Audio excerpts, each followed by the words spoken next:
갈라디아서 2장 1절에서 5절 말씀, 5절 말씀 우리 함께 선포합니다.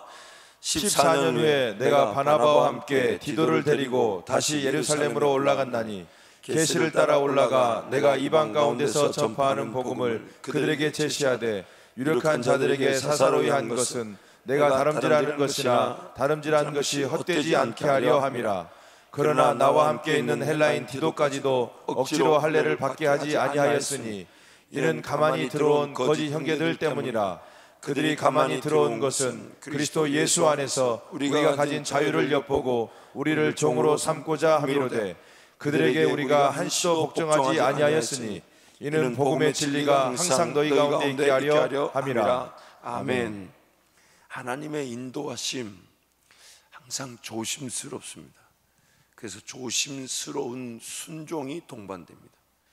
하나님의 인도하심, 그 인도하심은 달려야 될 때는 달리게 만드시고 걸어가야 될 때는 걸어가게 만드시고 잠시 머물러야 될 때는 머물러야 되고 또 그 우리가 만나는 영혼들의 형편에 따라 하나님이 어떻게 대할지를 또 기대하고 잠잠히 귀를 기울여야 합니다. 그래서 어떤 경우는 말 한마디에 영혼들이 돌아오는 경우가 있지만 어떤 경우는 또 인내주며 들어주고 제법 긴 설명과 또한 사랑을 담은 대화가 필요할 때가 있습니다. 어떨 때는 도전을 하게 되면 불이 붙는 경우가 있지만 어떨 때는 도전하면 상처를 받는 경우가 있습니다. 어떨 때는 기다려주면 분명히 그가 주님께로 자발적으로 돌아오게 되지만 어떨 때는 기다려주는 것이 평생의 시간이 될 수도 있습니다. 하나님이 그때 그 상황에 그 순간에 그 영혼에게 그리고 나에게 어떻게 일하실지가 항상 조심스럽습니다. 항상 조심스럽습니다. 그래서 그 하나님의 인도하심을 본다 할 때 우리는 자세를 조심스러운 순종이다 항상 두들겨 보고 확인해 보고 내가 너무 덤벼들어서 서두르는 것은 아닌지 너무 뒤로 빠져 나태한 것은 아닌지 각자의 성향이 있겠지만 여러분 보실 때 저는 좀 서두르는 타입 같아요? 좀 나태한 타입 같아요? 이렇게 물으면 대답을 안 하는 게 좋아요. 지금 이게 어느 쪽이든 목사의 약점인데 그걸 자신 있게 서두른다. 난 이렇게 물으면 여러분이 조용히 해주시면 저는 서두른다 이렇게 돼야 되는 거지. 아니 우리 성도들과 이렇게 앞뒤가 서로 발이 안 맞아가지고 다시 물을까요? 각자의 우리가 약점이 있죠, 그렇죠? 여러분 잘 아는 대로 저는 좀 급한 편이고 서두르는 편이지만 또 뭐 안 계시는 분을 제가 괜히 험담하는 것처럼 보이지만 원로 목사님보다 빠르지는 않습니다. 물론 또 경우의 수가 좀 있는 것 같긴 합니다만은 그런데 우리 모두는 그런 자기만의 약점을 가지고 있죠. 좀 덤벼들어야 되는데 이 소심한 성격 또 이 뭔가 안정적이고 그러나 또 가진 은사가 관리를 잘 하시는 분들은 이렇게 뭔가 덤벼드는 일이 쉽지 않을 수가 있어요. 또 저 같은 경우는 좀 인내하고 기다리고 이미 벌려놓은 일들 이미 시작한 일들을 좀 보살피고 다듬고 이런 게 필요한데 항상 막 무조건 달려나가야 돼요. 조금 이따 말씀 끝에도 조금 그런 내용을 나누겠지만은 우리는 정말 이 조심스럽게 항상 하나님께 묻지 않으면 내 약점에 따라 내 삶이 휘둘릴 뿐만 아니라 그 하나님의 일하심도 놓칠 수가 있습니다. 그래서 그러나 대개의 경우 나의 약점에 관계된 그 부분을 하나님이 만지기를 원하시죠. 그래서 항상 저 같은 경우는 하나님의 뜻인지 아닌지 약간 애매모호할 때는 어떻게 하면 좋을까요? 덤벼들까요? 조금 기다릴까요? 기다리는 게 좋아요. 그런데 반대 경우 여러분 성향이 다른 겁니다. 만약 여러분의 성향이 뭔가 이렇게 도전하고 막 이렇게 새로운 일을 시도하는 것을 꺼린다면 마음에 감동이 있을 때 조금 뭔가 애매할 때는 시도해 보는 것이 좋을 수 있습니다. 왜냐하면 나의 연약함에 대해서 하나님은 성숙하고 성장하기를 원하시기 때문에. 그러나 그것이 물론 또 그 열매적 측면은요, 나의 장점에 결부가 되어 있어요. 성숙과 성장은요, 약점의 부분에 하나님이 사용하시지만 열매를 맺는 것은 은사와 장점에 결부되어 있습니다.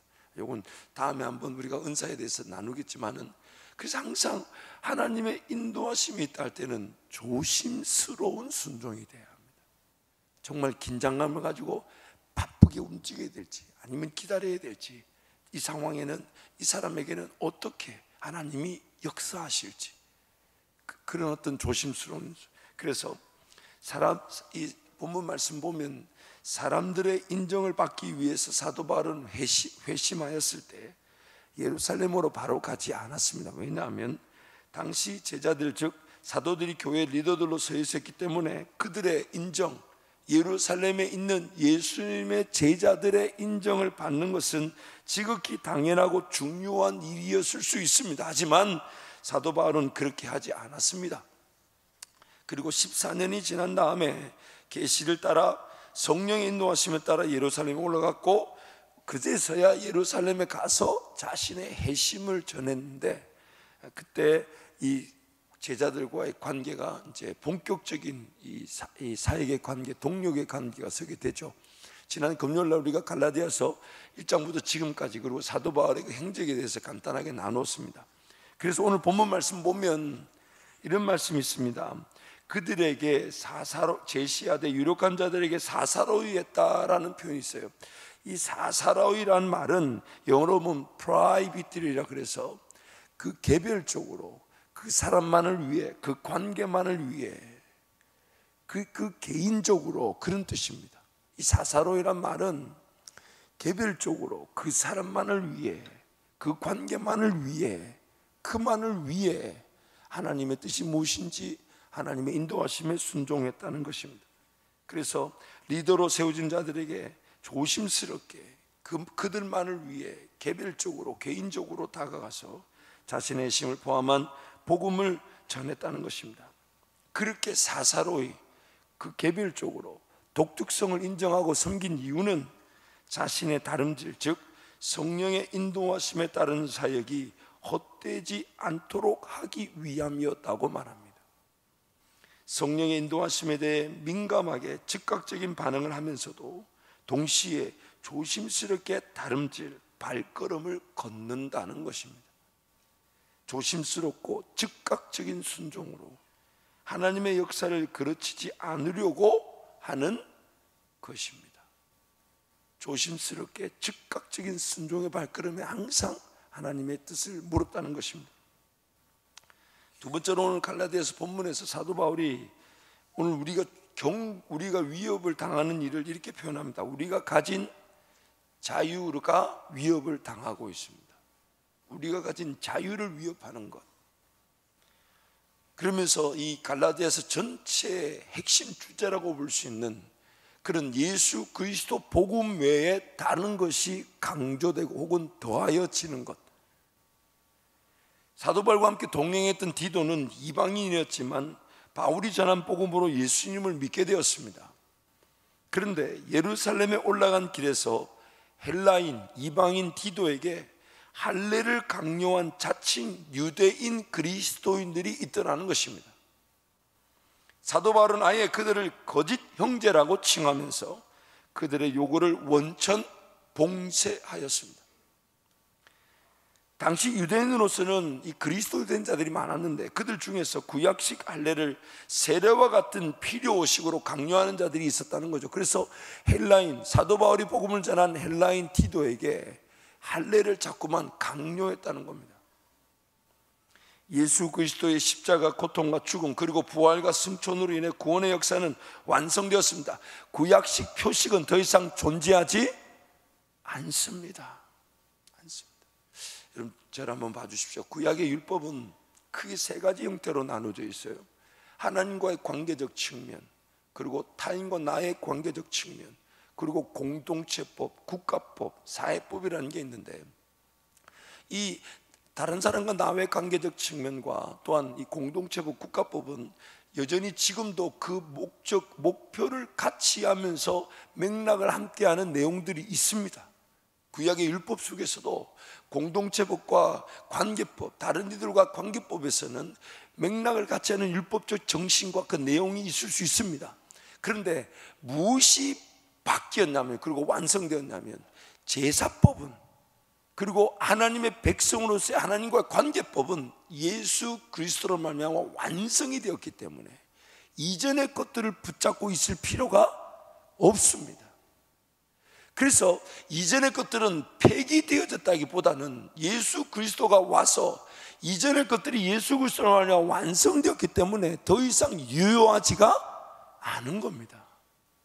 관계나 혹은 공동체, 사회법, 국가법에 해당되는 율법의 내용은 그 목적과 정신이 지금도 동일할 수 있기 때문에 율법의 내용이 지금도 우리 가운데 있을 수 있습니다. 적용되고 강조될 수 있지만 제사법, 하나님과 나와의 관계에서, 그래서 구약의 모든 제사법들, 또한 구약의 그 할례, 하나님의 백성 인침 표시는 예수 그리스도로 말미암아, 그리고 성령의 인침 사건으로 말미암아 더 이상 그 방법을 따르지 않습니다.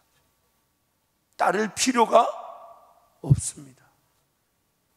그 내용이 예수 그리스도와 성령이라는 그 제사와 성령의 인침 사건으로 할례 사건이 완성이 되어버렸다는 거예요. 이걸 좀 어떻게 표현하면 좋을까요? 옛날에 이 방식으로 살았는데 더 좋은 방식이 나오면 그 안 좋은 방식 사용합니까? 안 합니까? 합니까? 안 하잖아요. 거기에 시간이 많이 썼고 거기에 물질도, 거기에 에너지를 많이 썼는데 보니까 간단하게 지불만 해도 구입할 수 있으면 굳이 그 방법, 그 시간을 쓰지 않습니다. 이게 바로 율법이죠. 지금 예수 그리스도로 말미암아, 그리고 성령이 친히 그 사람을 인침바 되셨는데 그런 구약식 제사나 구약식 할례가 더 이상 우리에게 강요될 수가 없습니다. 결국 그것은 우리의 신앙을 예수 그리스도 외에 다른 것이 필요하다는, 즉 율법주의자들의 신앙을 거절하게 만드는, 그리고 오늘 본문 말씀을 통해 보자면 우리의 자유를 자유답게 누리지 못하게 하는, 다시 율법의 종이 되게 하는 일이 된다는 것입니다. 그래서 하나님의 백성됨의 인침은 오직 성령 세례뿐입니다. 하나님의 백성됨의 인침은 오직 성령 세례뿐입니다. 구약식 할례를 받는다고 해서 구원이 결정되는 것이 아닙니다. 아닙니다. 단지 받아두면 좋다는 식으로 혹은 구약의 완성적 차원에서 은근슬쩍 들어온 인본주의적 행위 구원의 시도인 것입니다. 이 로마서 1장부터 7장 안에, 특히 그 4장에 보면 구약에 나왔던 그 모든 제사나 모든 관계, 할례 이런 것들이 결국 구원을 이루기 위한 그 조건이 아니었다고 사도 바울이 누차 강조합니다.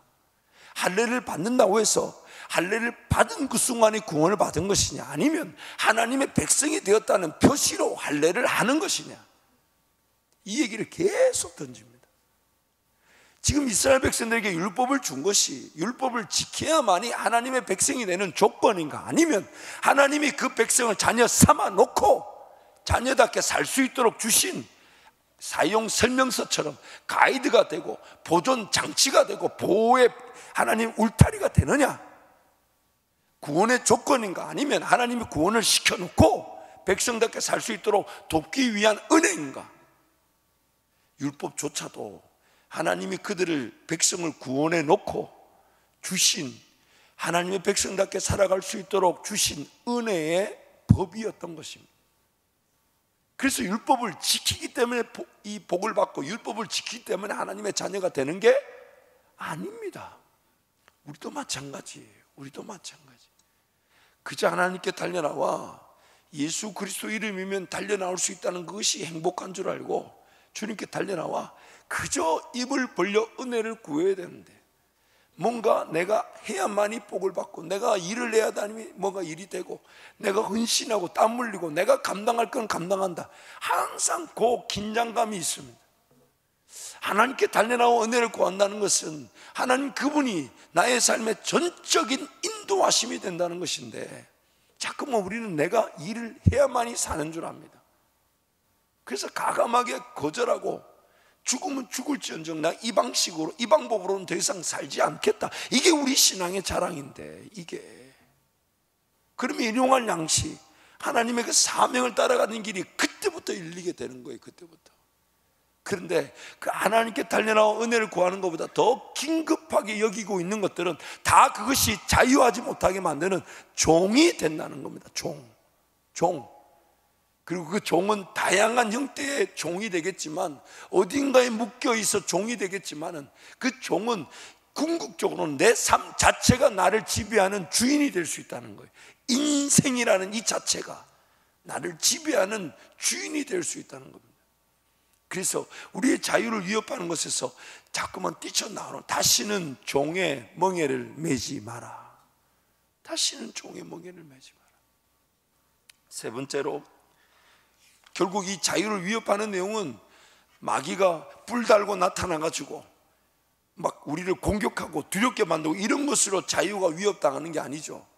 은근슬쩍. 그렇죠? 그래서 제가 세 번째로 제목을 이렇게 붙여봤어요. 좋은 게 좋은 거다. 근데 요거 조심해야 돼. 요거 조심해야 돼. 내용을 조금 살펴보면요, 구원을 얻고 하나님의 백성으로서의 삶을 살아가는 일은 유일하면서도 근본적인 자유입니다. 이 근본적이란 말이 굉장히 중요한데, 여러분 이게 좀 이해가 돼야 돼요. 근본적인 자유입니다. 마치 레일을 벗어난 기차가 거친 들판을 어렵게 달리다가 본래의 자리, 기차 레일 위에 올려졌을 때에 진정한 달림, 자유를 얻게 되는 것입니다. 예전에 어떤 성도는 아니셨어요. 그분이 나중에 주께로 돌아오는지가 아직 잘 모르겠습니다만, 저한테 그런 얘기를 해요. 하나님, 목사님, 저는 굳이 하나님께서 저를 돕지 않아도 삶이 이 정도 이렇게 살아왔고, 적절하게 같이 실현하고 쓰임받고, 또 자기가 생각할 때 자기 길은 자기가 올 수 있는 그 이상의 길을 걸어왔기 때문에 굳이 저는 하나님의 사명 이런 것이 없어도 삶이 어느 정도 살아왔다고 생각합니다. 이분이 두 가지를 놓치고 있는 거죠. 첫 번째는 오늘이라도 죽으면 그 죽음의 문제를 어떻게 해결할 것인가. 두 번째는 제가 그분한테 첫 번째 얘기는 해주지도 않았어요. 두 번째 얘기만 해주세요. 하나님의 사명은 지금 당신이 말하는 그 인생의 수준 그 이상의 길로 걸어갈 수 있었는데, 지금 그 정도가 은혜였는데 그거보다 더 큰 은혜를 놓치고 있는 겁니다. 지금 자기 눈에 그게 안 보이는 거예요. 지금 그 정도로 쓰임을 받았다, 감사한 일입니다. 그 정도로 뭔가 영광이 나타났다, 감사한 일일 수 있지만, 하나님 그분의 영광은, 그래서 기차가 어떤 평평한 아스팔트 위도 달릴 수 있습니다. 가는 것처럼 보입니다. 어떤 경우는 내리막길이면요, 굳이 레일이나 이런 평지나 상관없이 기차는 내려갈 수 있어요. 달리는 것처럼 보일 수 있어요. 그런데 그 기차가 레일 위로 한번 올라가 보라고요. 레일 위로 만약에 올려지게 되면 그 자유는 이루 말할 수가 없습니다. 그 자유는 이루 말할 수가 없어요. 우리가 놓치기 쉬운 게 이거예요. 지금 뭔가 하나님 은혜를 누렸다, 감사합니다.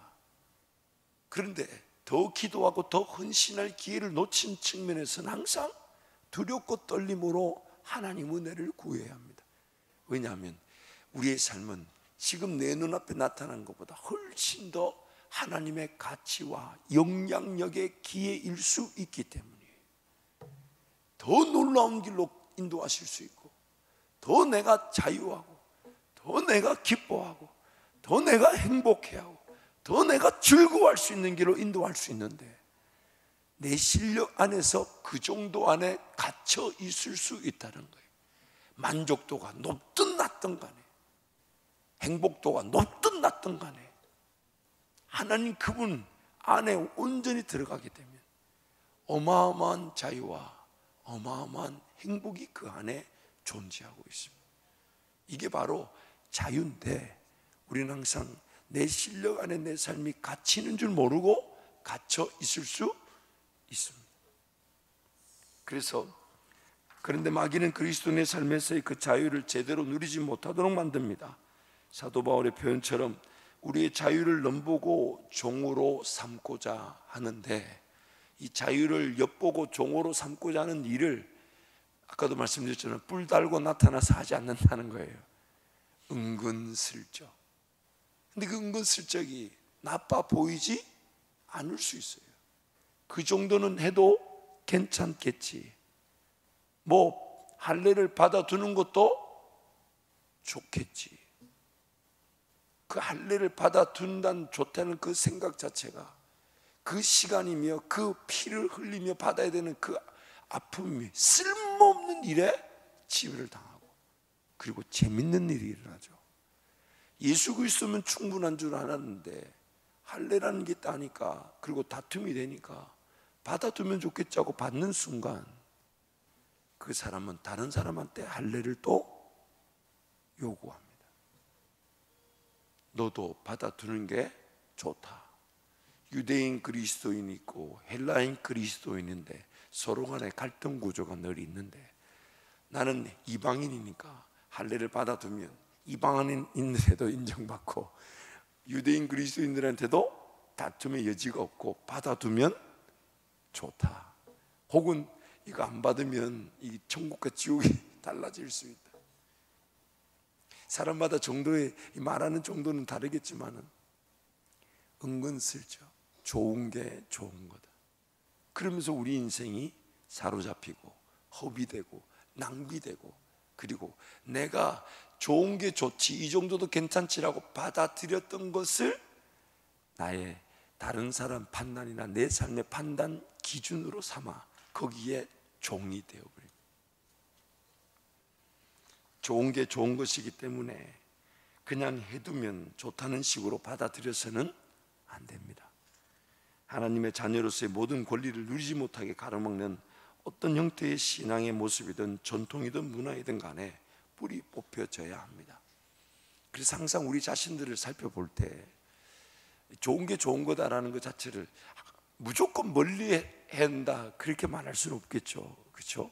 적절할 때는 인내해주고 또 받아들이고 또 기다려줘야 될 때가 있겠지만, 그건 항상 조심해야 합니다. 내가 이 좋은 게 좋은 거라고 받아들이는 순간 시간이든 물질이든 허비되고 낭비되고 삶이 버려질 수 있으니까 그 순간에 우리가 해야 될 일은 한 가지밖에 없어요. 하나님은 어떻게 생각하십니까? 하나님은 어떻게 생각하십니까? 사실 저와 여러분에게, 우리 모두에게 이런 어떤 나도 모르는 사이에 나빠 보이지 않지만 어떤 것들이 내 삶에 강요되어져서 자유하지 못하게 하는 것들은 다 각양각색으로 삶에 나타날 수 있지만, 제가 여러분 거를 잘 모르니까 제 거를 소개하자면, 또 여러분이 아까도 서두르는 타입이라고 얘기를 하셨으니 그에 따라 제 거를 소개하자면, 항상 목사는 천국에 상급이 많을 것 같아요. 얼마나 자기를 희생하는지 모릅니다.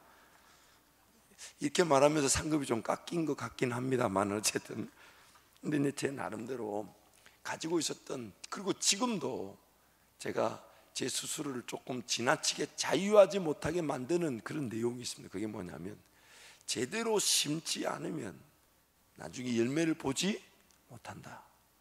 지금 준비되지 않으면 쓰임받지 못한다. 지금 훈련받지 않으면 나중에 다듬어질 기회가 없다. 지금 단련받지 않으면 나중에 내가 어디서 어긋날지 모른다. 그래가지고 제 모든 관심은 지금 제대로 심어야 된다. 지금 제대로 살아야 된다. 지금 제대로 못 살면 나중에 어마어마한 재앙을 당한다. 이게 제가 20대 때의 모토였습니다. 그래서 삶을 불지르며 살았습니다. 제가 하나님을 만나고 인격적으로 만나고 난 다음에 단 하루도 이것 때문에 편할 날이 없었어요. 새벽 기도도 이것 때문에 갔습니다. 지금 내가 이거 새벽기도 내 삶의 습관으로 자리 잡지 못하면 평생 이 새벽기도 제대로 감당한다 안 감당한다, 이거에 내가 섬길 교회가, 내가 서 있을 현장이 결정될 수 있다면 빨리 이 새벽기도 문제는 내 삶의 중독 수준으로, 안 하면 안 되는 중독 수준으로 딱 습관을 잡아야 된다. 그렇게 20대를 보냈어요.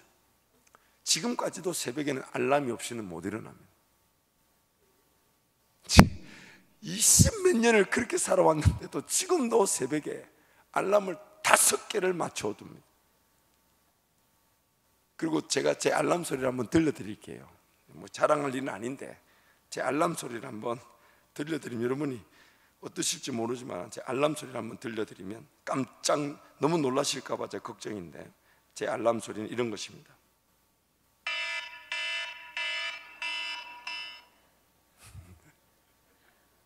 제 알람 소리는 이것입니다. 조용하고 잔잔하면 안 일어납니다. 제가 이 소리를 지금 20년째 듣고 있습니다. 그런데도 아직도 새벽이 만만치가 않아요.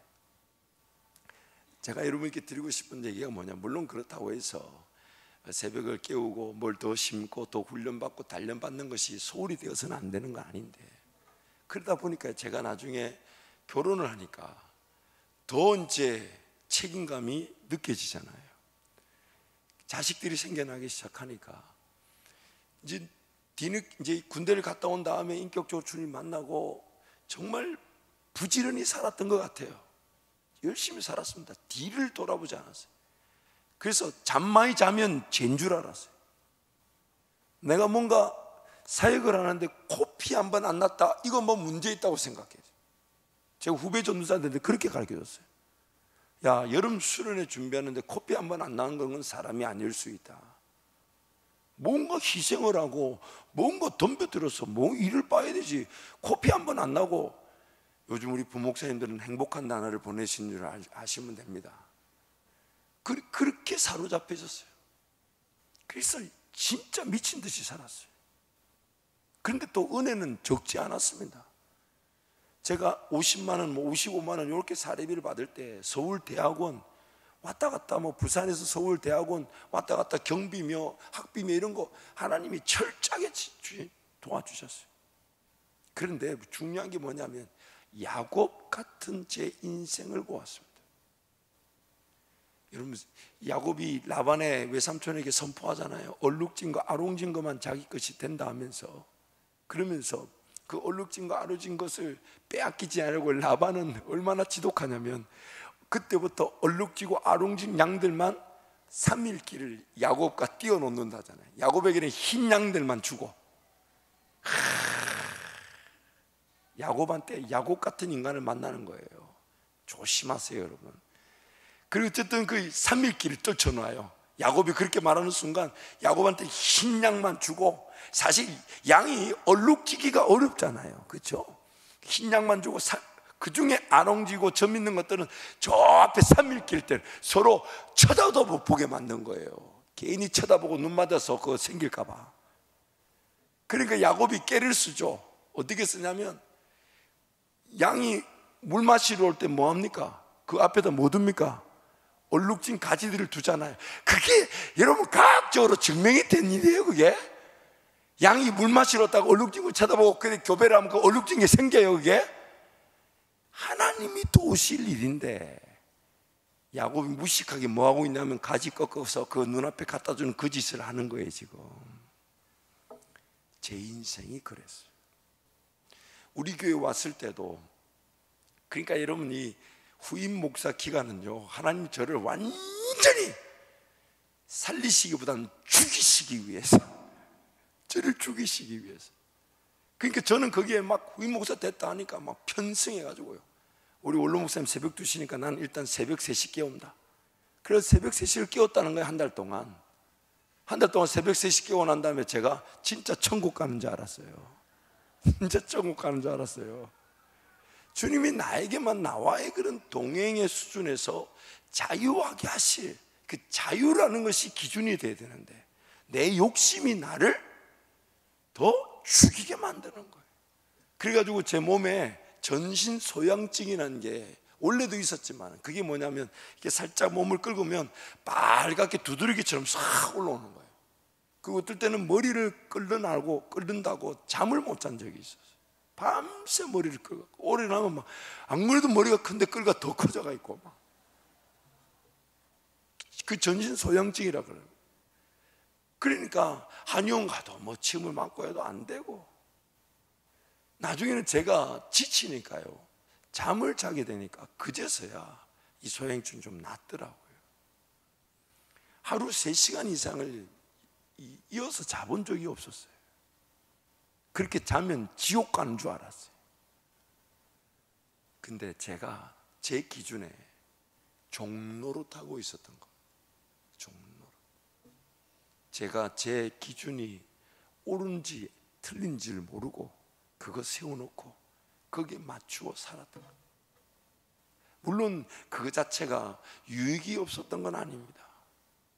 그것을 하나님이 또 희생으로 여겨주시고 또 그것이 열매가 되게 하시지만, 그러나 자유하지 못한 것에 대한 그 대가는 자명합니다. 뭐가 없냐면 예배에 감격이 없습니다. 뭔가 이루어야 되고 뭔가 해결해야 되고.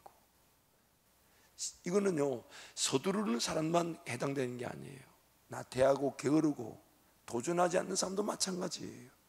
그만의 종로로의 모양이 있겠지만 공통적인 특징이 있습니다. 서두르든 나태하든 감격이 없습니다. 예배의 감격. 하나님 그분을 사모하고 기대하고 바라고, 그분이 오늘 나에게 무엇을 말씀하실까? 오늘 내 신앙을 자세히 들여다보면 압니다. 하나님과 나와의 관계에서 자유한다면 적절한 지혜를 통해 보살필 것은 보살피면서 도전이 되게 하시고, 도전하면서도 혹시 놓치고 있는 현재의 삶, 현실의 삶을 돌볼 수 있는 기회를 주시는데, 항상 우리는 뭔가 약점에 사로잡혀서 종로로 타고 있을 수 있단 말이에요. 자유하지 못하는 거예요. 그래서 예배가 예배다워지지 못하고 기도가 기도하지 못하고, 그리고 기도한다고는 하는데 응답에 대한 기대도 없고 역사에 대한 관심이 없고, 예배당에 오긴 왔는데 하나님이 이루실 일에 대한 이 시선이 살아있지 않는 경우, 대개의 경우 뒤로 그냥 쳐져 있는 겁니다. 쳐져 있는 것. 그래서 오늘 우리가 어디서 종로를 하고 있는지는 사람마다 다 다를 수 있겠지만, 오늘 이 새벽에 기도할 때에 하나님, 저에게 만약에 도전이 필요하다면 도전의 은혜를 주시되, 저는 만약에 조금 참고 인내하며 주님을 잠잠히 바라봐야 한다면 참고 인내하며 잠잠히 바라볼 수 있도록 하나님 은혜를 베풀어 주십시오. 뭔가 급하고 서두르는 마음이 있다면 주님과의 동행을 즐거워하게 하시고, 주님은 지금 걸어가자 하시는데 내 수준에 내 방법, 내 원하는 신앙 안에서 기도만 하고 있다면 하는 나를 깨워 주십시오. 그런 은혜가 오늘 이 새벽에 있기를 축복합니다. 이 사람은 동성으로 기도하겠습니다. 우리의 가진 연약함은 항상 자유하지 못하게 만듭니다. 자유하지 못하다 보니 늘 삶을 부담스러워하고 두려워하고 떨고 염려하고 근심하고 걱정하게 됩니다. 그러나 그렇게 염려해본들, 근심해본들, 걱정해본들, 우리는 한 시간도 우리가 제대로 시간을 만들 수 없는 사람들이에요. 그래서 하나님께 은혜를 구할 때, 하나님 오늘 제 삶에 지나친 도전이라면 제 삶을 돌볼 수 있는 그런 마음과 여유와 지혜를 주시고, 지나치게 제 삶을 돌보고 있다면 도전의 길, 주님과의 그런 진정한 동행의 길을 놓치지 않게 해달라고 주님 찾고 함께 기도합니다. 주여.